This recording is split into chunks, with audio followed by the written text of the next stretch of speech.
Y cuando llegó la 134 noche, ella dijo, y dichas estas palabras, se alejó, y después de haber escondido la carta entre sus cabellos, fue a buscar a su ama.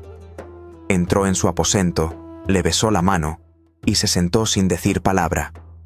Pero pasados unos instantes, dijo, «Hija mía muy amada, se me ha enredado el pelo, y ya no tengo fuerzas para trenzarlo. Te ruego que mandes a una de tus esclavas que venga a peinarme». Pero la princesa exclamó, «Oh mi buen Dudú, yo misma te peinaré, ya que lo has hecho tantas veces conmigo». Y la princesa deshizo las blancas trenzas de su nodriza, y se dispuso a peinarlas. Pero entonces cayó la carta sobre la alfombra. Y la princesa, sorprendida, se apresuró a cogerla, pero la vieja exclamó, «Oh, hija mía, dame ese papel. Ha debido enredarme entre el pelo en casa de ese mercader maldito. Voy a devolverlo inmediatamente». La princesa no le hizo caso, y se puso a leer su contenido. Después, frunciendo el ceño, exclamó, «Ah, malvada Dudú, este es uno de tus ardides. Pero ¿quién habrá enviado a ese desvergonzado mercader? ¿De qué tierra se atreverá a venir hasta mí? ¿Cómo podría mirar a ese hombre que no es de mi raza ni de mi sangre? Ah, Dudú, ¿no te había dicho que ese insolente cobraría más alientos con mi carta?» Y la vieja dijo, «Es verdaderamente el Cheitán. Su audacia es una audacia del infierno. Pero, oh hija y señora mía, escríbele por última vez, y salgo fiadora de que ha de someterse a tu voluntad.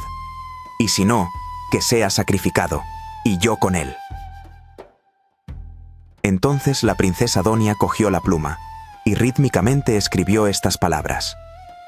«Insensato que duermas confiadamente, cuando la desventura y el peligro se ciernen en el aire que respiras. ¿Ignoras que hay ríos cuya corriente no se puede remontar y que hay soledades que nunca pisará ningún pie humano? ¿Piensas tocar las estrellas de lo infinito, cuando todos los hombres unidos no podrían llegar a los primeros astros de la noche? ¿Te atreverías, aún en tus sueños, a acariciar entre tus brazos la cintura de las huríes? No te forjes ilusiones, oh ingenuo. Cree y obedece a tu reina. O si no, los cuervos del negro espanto graznarán la muerte sobre tu cabeza, y batiendo sus alas, más oscuras que la noche, girarán en torno de tu tumba». Después de doblar y sellar el papel, se lo entregó a la vieja, que a la mañana siguiente se apresuró a entregárselo al príncipe. Y al leer aquellas palabras tan duras, Diadema comprendió que la esperanza moría en su corazón, y volviéndose hacia Aziz, le dijo, «Oh hermano Aziz, ¿qué haremos ahora? Me falta inspiración para escribirle una respuesta decisiva». Y Aziz dijo, «Voy a tratar de hacerlo en tu lugar y en tu nombre». Y cogió un papel, y dispuso en él estas estrofas. «Señor Dios, por los 5 justos, socórreme en este exceso de mis pesares, y alivia mi corazón ensombrecido por las zozobras. Conoces el secreto cuya llama me abrasa. Conoces también la tiranía de la joven cruel que me niega su misericordia. Inclinó la cabeza, y cierro los ojos pensando en la adversidad en que estoy sumido, sin esperanza alguna de redención. Mi paciencia y mis energías se han acabado ya. Las ha consumido el desencanto de un amor que me rechaza. Oh implacable, la de la cabellera como la noche, cuán segura estás contra los golpes del destino y contra los caprichos de la suerte, cuando así te gozas en torturar al desdichado que te llama. Contempla a un desdichado que por tu belleza acaba de abandonar a su padre, su casa, su patria y los ojos de sus favoritas». Y Aziz tendió a Diadema el papel en que acababa de trazar esta composición rimada, y habiéndose recitado para apreciar la tonalidad de los versos, se declaró satisfaceísimo, y dijo a Aziz, «Es excelente tu carta, oh hermano mío».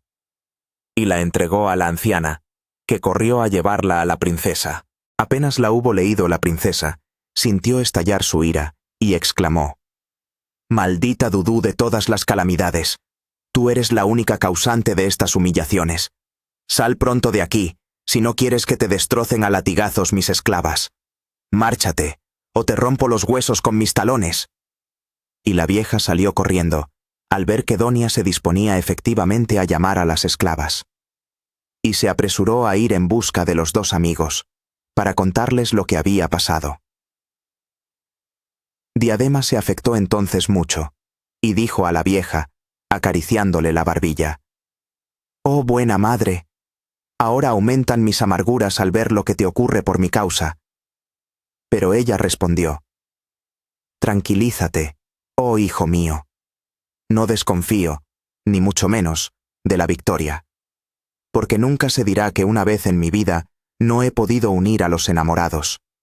Y esta dificultad anima mi astucia para hacerte lograr tus deseos». Entonces Diadema preguntó: «¿Pero cuál es la causa que impulsa a la princesa a sentir ese horror hacia todos los hombres?» Y contestó la vieja: «Es un sueño que tuvo». Diadema exclamó: «¿Un sueño? ¿Nada más que eso?». Y prosiguió la vieja: «Sencillamente eso, y hételo aquí. Una noche, durmiendo la princesa Donia, vio en sueños a un pajarero que tendía las redes en el campo, y que después de haber echado granos de trigo alrededor, se quedaba en acecho esperando su suerte. Y enseguida, de todos los puntos del bosque acudieron las aves y se precipitaron sobre las redes. Entre aquellas aves que picoteaban los granos de trigo, había dos palomas, macho y hembra. Y el macho, mientras picoteaba, hacía la rueda alrededor de su hembra, sin advertir los lazos que le acechaban. Y en uno de sus movimientos, se le enredó una pata entre las mallas, que se apretaron y le hicieron prisionero. Y las aves, asustadas de sus aletazos, volaron ruidosamente. Entonces la hembra, abandonándolo todo, no tuvo otra preocupación que la de libertar, y tanto trabajó y tan bien, que desgarró la red con el pico, y acabó por liberar al palomo, antes que el pajarero tuviera tiempo para atraparlo. Y ella se remontó con él, y volaron juntos para volver luego a picotear los granos extendidos en torno de los lazos. El macho empezó nuevamente a dar vueltas alrededor de la hembra, que al retroceder para evitar sus incansables escarceos, se aproximó inadvertidamente a las mallas, en las cuales quedó presa a su vez. Y el macho, lejos de preocuparse por la suerte de su compañera, voló veloz con las demás aves, dejando que el pajarero se apoderó de la cautiva y que la degollara.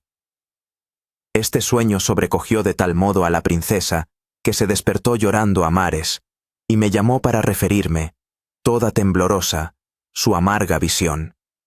Y me dijo: «Todos los machos se parecen, oh mi Dudú, y los hombres deben ser peores que los animales, por lo cual nada bueno puede esperar de su egoísmo la mujer. Por eso juro ante Alá que evitaré con toda mi alma el horror de que se me acerquen». Entonces el príncipe Diadema dijo: «Pero, oh buena madre, ¿no le advertiste que todos los hombres no son como aquel palomo infame, y que tampoco son todas las mujeres como su fiel y desventurada compañera?» La vieja contestó: «Nada de eso ha podido convencerla después. Vive solitaria, adorando únicamente su hermosura». Y el príncipe dijo: «Oh mi buena madre, te ruego de todos modos que me la dejes ver, aunque me exponga a morir. Verla aunque solo sea una vez, y que penetre en mi alma una sola de sus miradas. Oh buena señora, haz eso por mí, discurriendo el medio que te dicte tu fértil sabiduría». Y la vieja dijo: «Sabe, oh luz de mis ojos, que junto al palacio en que vive la princesa Donia hay un jardín reservado únicamente para ella. Va allí una vez al mes, acompañada de sus esclavas, y entra por una puerta secreta para evitar las miradas de los transeúntes. Precisamente dentro de una semana bajará al jardín, y entonces vendré a servirte de guía y a ponerte en presencia del ser amado. Creo que a pesar de todas sus prevenciones, solo con que te vea vencerá tu hermosura. Porque el amor es un don de Alá, y viene cuando a él le place, Entonces Diadema respiró más a gusto, y dio gracias a la vieja, y la invitó, puesto que ya no podía presentarse a su señora, a aceptar la hospitalidad de su casa. Y enseguida cerró la tienda, y marcharon los tres hacia la morada del príncipe. Y por el camino, Diadema se volvió hacia Aziz, y le dijo: «Oh hermano Aziz, como no tendré tiempo de ir a la tienda, te la cedo completamente, y harás de ella lo que te parezca mejor». Y contestó Aziz: «Escucho y obedezco». Y llegaron a la casa, y refirieron al visir toda la historia, como también lo del sueño de la princesa, y lo del jardín en que debían encontrarse. Y le pidieron su parecer sobre el asunto. Entonces el visir reflexionó un buen rato, y después levantó la cabeza, y dijo: «Ya he encontrado la solución. Vamos ahora al jardín para examinar bien el terreno». Y dejó a la vieja en la casa, y se dirigió acompañado de Diadema y Aziz al jardín de la princesa. Cuando llegaron a él vieron sentado a la puerta al viejo guarda, a quien saludaron. El guarda les devolvió el saludo, y entonces el visir empezó por deslizar 100 dinares en la mano del viejo, y le dijo: «Oh mi buen jeique, desearíamos refrescarnos el alma en ese hermoso jardín y tomar un bocado entre las flores y los arroyos. Somos forasteros que buscamos para nuestro regocijo los sitios agradables». Entonces el jeique contestó: «Entrad pues, huéspedes míos, y acomodados mientras yo voy a comprar lo necesario para comer». Y los hizo penetrar en el jardín, y marchó al zoco, no tardando en volver con un carnero asado y pasteles. Y se sentaron en corro a la orilla de un riachuelo, y comieron a satisfacción. Entonces el visir dijo al guarda: «Oh jeique, ese palacio que se ve desde aquí se halla en muy mal estado. ¿Por qué no lo mandan arreglar?». Y el guarda exclamó: «Por Alá, es el palacio de la princesa Donia, que lo dejaría caerse a pedazos antes de ocuparse de él. Vive demasiado retirada para atender a tales cosas». Y el visir dijo: «Qué lástima, mi buen jeique. Siquiera el piso bajo deberían arreglarlo un poco, pues es lo que se ve más. Si quieres, yo pagaré todos los gastos». Y el guarda dijo: «Que Alá te oiga». Y contestó el visir: «Toma entonces esos 100 dinares por tu trabajo, y ve a buscar albañiles, y un pintor que sepa bien el manejo de los colores». Y el guarda se apresuró a ir en busca de los albañiles y del pintor, a quienes el visir dio las instrucciones necesarias. Y cuando el salón del piso bajo estaba reparado y bien blanqueado, el pintor se puso a trabajar, siguiendo las órdenes del visir. Y pintó una selva con unas redes en las cuales estaba presa una paloma que daba aletazos. Y cuando acabó, le dijo el visir: «Pinta ahora en el otro lado la misma cosa, pero figurando un palomo que va a liberar a su compañera, y que entonces es cogido por el pajarero y muere, víctima de su abnegación». Y el pintor ejecutó fielmente el dibujo, y después se fue, generosamente retribuido. Entonces el visir, los dos jóvenes y el guarda se sentaron un momento para juzgar bien el efecto y la perspectiva. Y el príncipe Diadema seguía muy triste, y miraba todo aquello muy pensativo. Y después dijo a Aziz: «Oh hermano mío, dime algunos versos que aparten las torturas que me matan». Y Aziz dijo: «Ibn Sina, en sus escritos sobre medicina, indica lo siguiente como remedio supremo: el mal de amores no tiene otro remedio que el canto melodioso y la copa bien servida en los jardines. He seguido las prescripciones de Ibn Sina y no he obtenido ningún resultado, ¡ay de mí! Entonces corrí a otros amores y vi que el destino me sonreía y me otorgaba la curación. Te equivocaste, pues, Ibn Sina. La única medicina del amor es el amor». Entonces Diadema dijo: «Puede que el poeta tenga razón, pero cuán difícil es ese remedio cuando se ha perdido la voluntad». Y después de esto se levantaron, saludaron al viejo guarda, y volvieron a la casa, donde se reunieron con la anciana nodriza. Como había transcurrido la semana, la princesa quiso, según costumbre, dar su paseo por el jardín, y comprendió entonces la falta que hacía su anciana nodriza. Y desolada por esto, recapacitó, y se dio cuenta que había obrado muy mal con aquella que le había servido de madre. Enseguida envió un esclavo al zoco, y otro esclavo a todas las casas donde pudiera estar Dudú. Y precisamente la nodriza, que acababa de repetir a Diadema las recomendaciones necesarias para el encuentro en el jardín, se dirigía sola hacia palacio. Entonces la vio uno de los esclavos, y se le acercó para rogarle respetuosamente, en nombre de su ama, que fuese a reconciliarse con ella. Verificada la reconciliación, después de algunas dificultades de pura fórmula, la princesa la besó en las mejillas, y Dudú le besó las manos, y seguidas de las esclavas, franquearon la puerta secreta y entraron en el jardín. Por su parte, el príncipe se detuvo por completo a las instrucciones de su protectora. Entonces el visir y Aziz le vistieron un traje magnífico, que seguramente valdría 5.000 dinares, le abrocharon un cinturón de oro afiligranado, incrustado de pedrería, con una hebilla de esmeraldas, y le pusieron un turbante de seda blanca con finos dibujos de oro y un airón de brillantes. Después, invocaron sobre él las bendiciones de Alá, y habiéndose acompañado hasta el jardín, se volvieron, para dejarle penetrar solo. El príncipe, al llegar a la puerta, encontró sentado al viejo guarda, que al verle se levantó en honor suyo, y le devolvió su zalema con respeto y cordialidad. Y como ignoraba que la princesa Donia hubiese entrado en el jardín por la puerta secreta, dijo a Diadema: «El jardín es tu jardín, y yo soy tu esclavo». Y abrió la puerta enseguida, rogándole que la franqueara. La cerró después, y volvió a sentarse en el lugar acostumbrado, alabando a Alá, que se miraba en tales criaturas. Y Diadema hizo cuanto la vieja le había indicado, ocultándose en un bosquecillo por donde tenía que pasar la princesa. Esto en cuanto a él. Pero en cuanto a la princesa Donia, he aquí lo que pasó.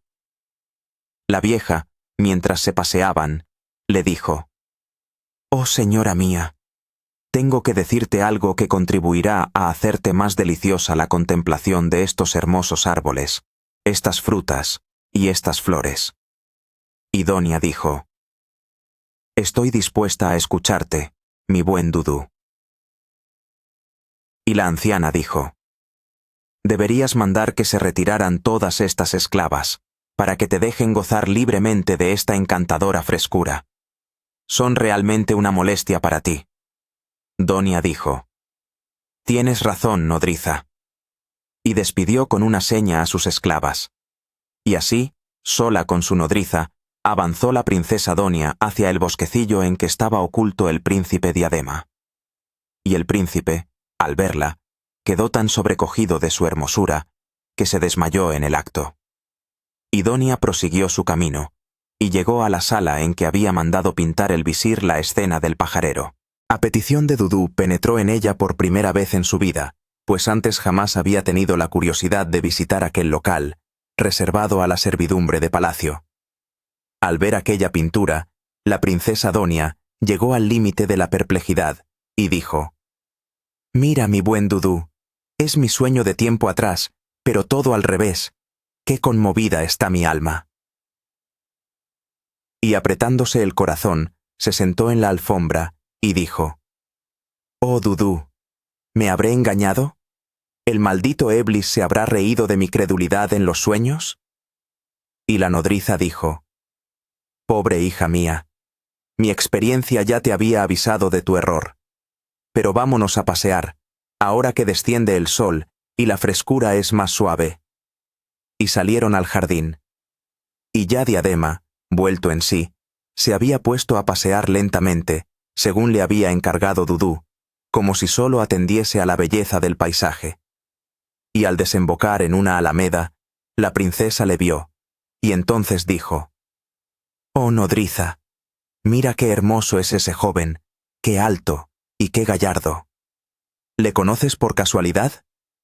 Y la vieja repuso: «No lo conozco, pero a juzgar por su postura debe de ser hijo de algún rey. Ah, mi señora, cuán maravilloso es en efecto.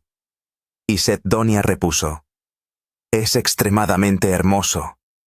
Y la vieja asintió: «Extremadamente. Cuán dichosa será su amada». Y a hurtadillas hizo señas al príncipe para que saliera del jardín y regresara a su casa. Y el príncipe así lo hizo, mientras que la princesa le seguía con la mirada, y decía a su nodriza: «¿Adviertes, oh Dudú, el cambio que se ha verificado en mí? ¿Es posible que yo pueda sufrir tal turbación al ver a un hombre? Comprendo que estoy enamorada, y que ahora me toca a mí solicitar el favor de tu ayuda». Y la vieja dijo: «Confunda Alá al tentador maldito, aquí, oh señora, cogida en sus redes. Pero realmente es muy hermoso el varón que va a liberarte de ellas». Y Donia dijo: «Oh Dudú, mi buen Dudú, no tienes más remedio que traer a ese hermoso joven. No lo quiero recibir más que de tus manos, mi querida nodriza. Por favor, ve a buscarle. Y he aquí para ti 1000 dinares y un vestido de 1000 dinares. Y si te niegas, me moriré». La vieja contestó: «Vuelve entonces a palacio, y déjame obrar a mi gusto, y te prometo que realizaré esa unión tan admirable». E inmediatamente dejó a la princesa, y salió en busca del príncipe, que la recibió lleno de alegría, y empezó por darle 1000 dinares de oro. Y la vieja le dijo: «Ha pasado tal y cual cosa». Y le contó la emoción sufrida por Donia, y todo su diálogo. Y Diadema dijo: «¿Pero cuándo nos uniremos?». Y la vieja respondió: «Mañana sin falta». Entonces Diadema le dio otro vestido y regalos por valor de 1000 dinares de oro, que aceptó la vieja diciéndole: «Yo misma vendré a buscarte a la hora propicia». Y fue corriendo en busca de la princesa Donia, que la aguardaba muy impaciente, y le preguntó: «¿Qué noticias me traes, oh Dudú?». Ella dijo: «He logrado encontrar su rastro y hablarle. Mañana te lo traeré de la mano». Entonces la princesa llegó al colmo de la felicidad, y dio a su nodriza 1000 dinares de oro y regalos por valor de otros 1000 dinares. Y aquella noche durmieron los tres con el alma llena de alegría y de dulces esperanzas. Apenas llegó la mañana, la vieja fue a casa del príncipe, que la estaba esperando. Desató un paquete que había traído, sacó de él unas ropas de mujer, y vistió con ellas al príncipe, acabando por envolverle con el gran izar, cubriéndose la cara con un velillo tupido. Entonces dijo: «Ahora imita los movimientos de las mujeres, al andar balancea las caderas a derecha e izquierda, y camina a pasos cortos, como las jóvenes. Y sobre todo, déjame responder a mí sola a todas las preguntas de la gente, y que bajo ningún pretexto se oiga tu voz, oh mercader». Diadema contestó entonces: «Escucho y obedezco». Salieron los dos y echaron a andar hasta la puerta del palacio, cuyo guarda era precisamente el jefe de los eunucos en persona. Y al ver a aquella desconocida, el jefe de los eunucos preguntó a la vieja: «¿Quién es esta joven que nunca he visto? Haz que se acerque, para que la pueda examinar, pues las órdenes son terminantes. La he de palpar en todos sentidos, y la he de desnudar, si es preciso, porque están bajo mi responsabilidad estas esclavas nuevas. Y como a esta no la conozco, déjame que la palpe con mis manos y que la mire con mis ojos». Pero la vieja se escandalizó, y dijo: «¿Qué dices, oh jefe de los eunucos? ¿No sabes?». En este momento de su narración, Sherazada vio aparecer la mañana, y discreta, según costumbre, no prolongó más su relato aquel día.